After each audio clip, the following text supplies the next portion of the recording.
Teresa ఆదర్శంగా తీసుకొని ఒక ఆడపిల్లగా ఈ సేవా కార్యక్రమాలు స్టార్ట్ చేయడం జరిగింది.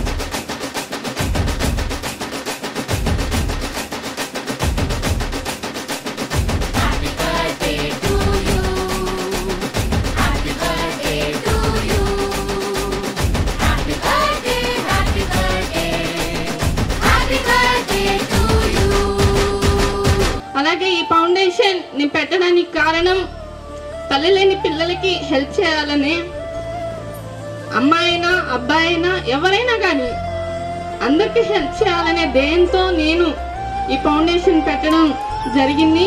నిజమా కలా నిజమా కలా నీ ఊహలే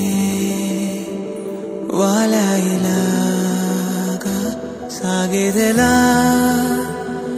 సాగేదెలా నీ పయనమే ఆగిందిలాగా. అదేవిధంగా వృద్ధుల కొరకు, ఆకలితో ఎవరైతే రోడ్స్ మీద ఉంటారో వాళ్ళ కొరకు ఈ ఫౌండేషన్ అనేది స్టార్ట్ చేశాను.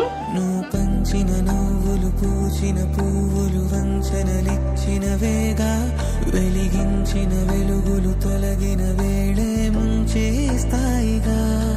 నిన్ను నమ్మిన ఆశను అల్లిన నీడను కలగా మార్చేసావా?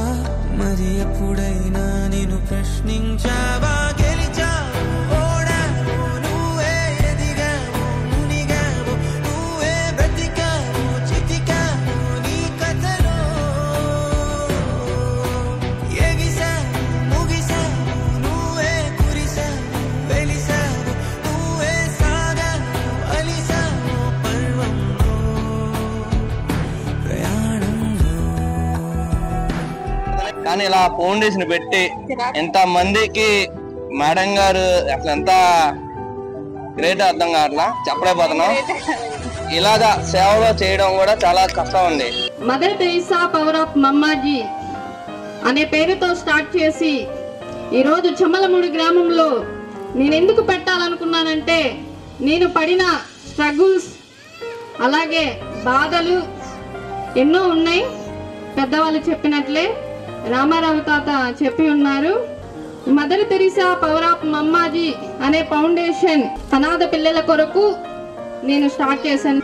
నేను పేరెంట్స్ అంటే తల్లి ప్రేమ నాకు తెలియదు. యాక్చువల్లీ చెప్పాలంటే నాకు చిన్నప్పుడు తెలిసేది కాదు. మా అత్తగారు ఉంది కాబట్టి సరిపోయింది. అన్నదానం చాలా గొప్పది. నిజానికి చెప్పాలంటే మరి ఒక పూట